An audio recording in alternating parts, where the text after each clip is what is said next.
I can go anywhere. I can do anything. Got a lavalier mic. I can go down here. You can still hear me. Over here. Test, test, test, test, test, test, test. Test, test, test, test, test. I'm like a professional. Freaking the dog out. Sorry. All right. Look a little nuts. This week, hopefully I'll keep this concise. One thing I want to do, because I think I'm about to start getting, I've been sending a lot of stuff to press and sort of just designing stuff for the future and getting really, really jazzed about the future, as I keep talking about. I'm very jazzed about the future. With all that said, I feel like I'm about to just start being very future looking. But I was thinking, like, it's really worth recapping what has already happened this year. So very quickly, I want to go over and appreciate the stuff that's already come out and say, like, all these things are still in stock. They're all amazing. You really should check them out. The quality level of what we're working with right now is just so good. So really quickly, Adam H and the Silence Treatment put out just a world beater of a field recording and ambient the dog's chasing the cat album that's just hard to describe. I struggle describing this. It's so pleasant but heavy. Hold on, I gotta wait to see what's going on. My dog's finally playing with the cat. Okay. Anyways, Adam H and Silent Treatment, beautiful, almost post-rocky ambient album, lots of field recordings. The genesis of the album, this sort of palimpsest of like ancient world mixed with new worlds, layers upon layers. Really interesting, worth looking into. Just treat yourself as a tight little album. Go listen to it. And then we have, talking a lot about this record, John Krausbauer and Kaori Suzuki, also a tight little record. Just one of the best examples of these folks' vertical minimalism, maximal minimalism. I love the percussion elements, the cymbals on this. It really opens up the space. It was recorded in a way that felt different to me. It really, you feel the room a little bit more than some stuff. Kaori's presence is really great on this record. Yeah, I love putting out stuff by John. I hope it's finding its place because it really hits me in the right way. I'm going to say Dark Year because it wasn't really in our hands until this year because there was this huge delay in the printer. David Van Alken's Dark Year, I cannot. Oh man, what a this double hit of these two albums from, you know, this new voice of David. He was on the newsletter a few weeks ago. I mean, what do you say? He's just, what a promising musician, and what a sense of space and atmosphere and tone. This 1-2 punch is just amazing. Check out, I played a video from this album at the end of the last one. I hope you enjoyed that. I realized as I was putting it together, you could just play one of the videos, and that's one of the best things about David is that he has an ear and an eye for a cinematic tone because he is a filmmaker, and I think that comes across quite well. Pick those up, listen to them. All these are streaming everywhere. If you like them, come pick them up on the Bandcamp. And then we get to Modern Folk Electronic Ensemble. Again, I'm pretty happy with this. I don't know if anybody would... This is me, you know, in my stealing Gastro del Sol vibes. Does that make sense? That's what I was going for. Yeah, we had some, you know, this is getting a lot of good traction. Josh was talking about how proud of that record is a lot this week. On that note, kind of bridging into my topic for the week, really proud of him and and that record Mark Masters Best Experimental Music of the Month for April on Bandcamp. I think it's the first time I've ever made any of those best of genre lists in Bandcamp. Meaning the label, something the label put out. I talk about my own label like it's like my local sports team, like when people go like, we're gonna do it this year. Anyways, I've never had anything reach any of those, I don't think. And so that was wild for me and wild for him. Mark Masters is a really important writer for both of us, and just him kind of championing the record both on Blue Sky, and that makes sense that that's a record he picked up on, and it's something just to be really proud of. I think it's a great example, though, of a thing I talk a lot about, and a lot of what we're trying to do with the newsletter is be more honest about the trials and tribulations of the record industry, the independent small label stuff. And something I feel like that isn't talked about enough is what press does for you. And I think what press does for you is validates time. I don't think press does what people think it does. A lot of really well-designed press for a band that is well-established can move the needle, usually with a combination of good management and good PR. But that costs a lot of money and involves probably laying a lot of groundwork well before that, by having good touring schedule, successful albums already.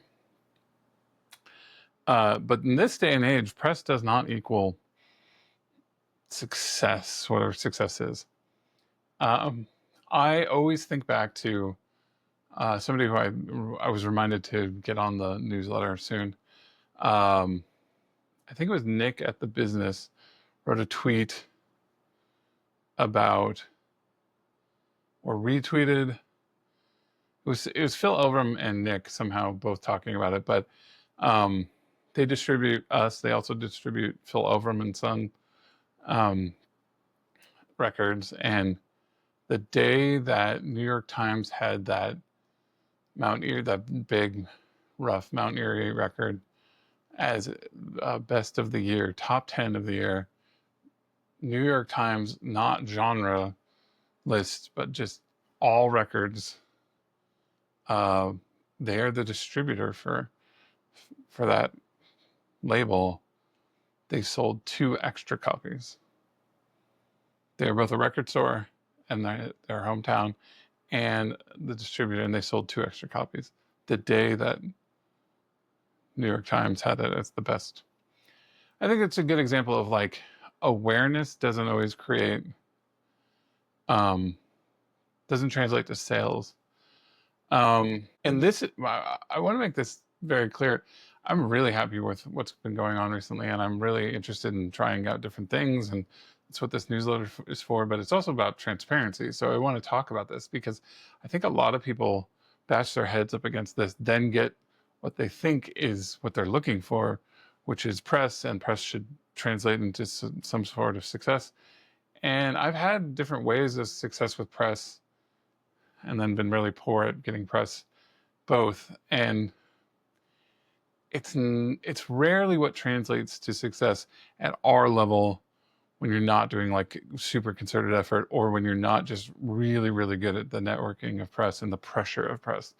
Talk a lot to Brad Rose, who is both a record label himself and an artist, and ran a zine / blog / online magazine for years.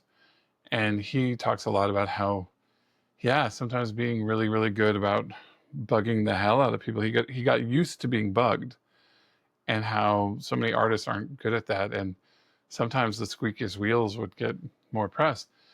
There's all sorts of layers of stuff. We could talk a lot about this sort of how to market and what press good press, bad press, all that stuff. The one thing I want to talk about is there is a phenomenon that I have felt that could be wrong, and I want to hear people's opinions on, that sometimes when you just post your press or people see you have press, I have to say something better than an article, you get a review, an article, you add it to a list like this. I think there's this tendency where people go, look at that thing that person's getting. I'm happy for them. I'm proud for them. That press must equal success. So I don't have to worry about them anymore. They're doing well. When really it's like this tiny stepping stone where they're asking for more help. Like it doesn't really mean anything, but there's this instant registration of like, all right, they're doing good. Who's next? When it means nothing. It doesn't mean anything about how well that record's doing. Could be doing horrible, could be doing well. Who knows? And I think a great example of this is like I'm not gonna say numbers, but the Modern Folk Electronic Ensemble record was kind of selling okay. But it was selling okay when Josh was being effusive about the record online, and he was making sure to do it more than once, and he was really, and we could amplify that together, and he was being very earnest about what the record meant to him, and he was making sure to repeatedly post about it, because again, it used to be, people used to have to hear something 3 times, and then it was 7 times, and now we're up to the world where people think that because of the inundation of information, you have to hear about something 13 times for it to register. So reposting a record that you're proud of 2 or 3 times is nothing. So anyways, he was posting, it would sell, every time he did, an earnest post about the record, it would sell a few records. Initially, we both posted about, hey, cool.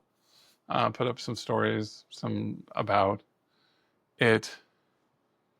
And, nothing happened. Most people were proud of him, but that didn't translate to sales. And that gave me the idea of this idea to talk about this thing that, like, what's going to sell the record is people connecting to you, and people connecting to the label, or connecting to the artist, or connecting to the passion and wanting to support. That really matters. And until you're of a certain level, and until you're getting a certain amount of press, that it's becoming an overwhelming, just random people are getting turned on to your band because they're seeing it here. Press in indie scenes doesn't tend to do a lot until you get again, a certain amount. But what did work was he then took that press and really talked about how proud he was of that press. He made another post that was very effusive about how much it meant to him to get that press, and to how much it meant to him to get that press, how much it meant to him that Mark wrote it, how much he's enjoying that record and people enjoying that record. He took it and used that as a starting point to talk again about personal importance of the record. That really resonated, and that kicked off a couple more sales. Before that, I could watch in real time, not a lot. Nobody seemed to, I'm sure we had a few more listens on Bandcamp, but we didn't have sales. It's also a little bit more obtuse record, so like factor all this in. But I'm sort of filtering this larger idea from the history of all the stuff I've ever had happen, plus this time. It was just a concrete example of the artist being excited about their own record, and me reposting that and all this stuff. That is when your friends and family and your fans get excited about you, for you, versus they get proud of you. There's a difference between excitement and pride. And pride goes, good job, you're doing it. That doesn't always create sales. That goes, oh, you must be doing well. I don't need to get in there and support you. it's not a malicious thing at all. It's not even a complaint. It's just, it's something to think about when you're leveraging what press you do get. Also, I'm not complaining about sales, we're doing pretty well. I'm not complaining about the press. It was awesome. It meant a lot. I got very excited. Thank you, Mark, if you ever watch this. And the record deserves it. It's a cool, unassuming record that is more than the sum of its parts. And again, this is just the beginning of this year, of the stack of stuff we're working on. I cannot tell you how excited I am. So it's just a good reminder that, like, when you're out there plugging away, you finally get something that you want.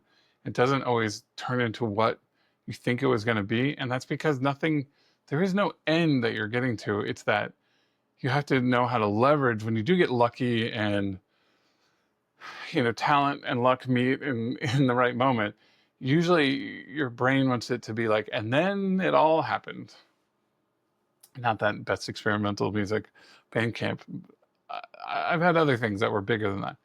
It doesn't turn into, and then it happened. It just is more of an opportunity. Your opportunity aperture opens up a little bit more, and you need to know how to leverage that. And I haven't always known how to do that. So I'm a dummy about all this stuff. Josh is doing great, though. Josh is a great networker. He is passionate. He is genuine. And he deserves your time and attention. Excuse me. And your support. On that note of upcoming things, I think I spent a lot of time this week getting things unblocked that were on me. I had to do some design and really sitting down to do some design work was really fulfilling, because I'm a designer, I'm a product designer by trade, and I haven't been working of late and looking for a new job. And I haven't just done the creative outlet of layout and stuff like that for a while. And it was really like, oh, that's right, I can do this. I worked on a couple different things, started putting things into pre-press, got things in the manufacturer, feeling kind of good. One of the things I'm the most proud of is something I'm going to tease, and some people are going to get it and some people aren't. So I'm teasing this record. I finishing up the art for this record and sending it out this week for a 10-year anniversary record that I'm working with the artist on, almost like a reimagining of the record, kind of from the ground up. It was remixed and remastered completely. It's one of my favorite records by the artist, and one of my favorite records of the last 10 years. I think it has deeper meaning than a lot of records. I think it's reach and importance to different scenes is deeper than we think. I think it was a very integral record in approach to sound, approach to technique. I think it kicked off a lot of ideas. I think in a lot of ways it's more, it sits better in the landscape today than maybe it did even when it came out. As such, we completely redesigned a tribute to the original art, but it's completely different. And it's a really cool thing that I can't wait for you guys to see. And I'll show you some of that process. I think we're going to, leading up to the release, we're going to have a lot of discussions on the newsletter about it. And I'm going to play a track, but I'm not going to say exactly what it is. People will figure it out. But I'm going to put a hint of the art, not label it. If you know it, you'll know it immediately. Hopefully it comes across on the YouTube as, I can tell the difference on the mastering, because it is wild to me when I flip back and forth. It feels like just a new version of the album completely. I'll put a little snippet, a little tease. I hope my ramblings make sense this week. My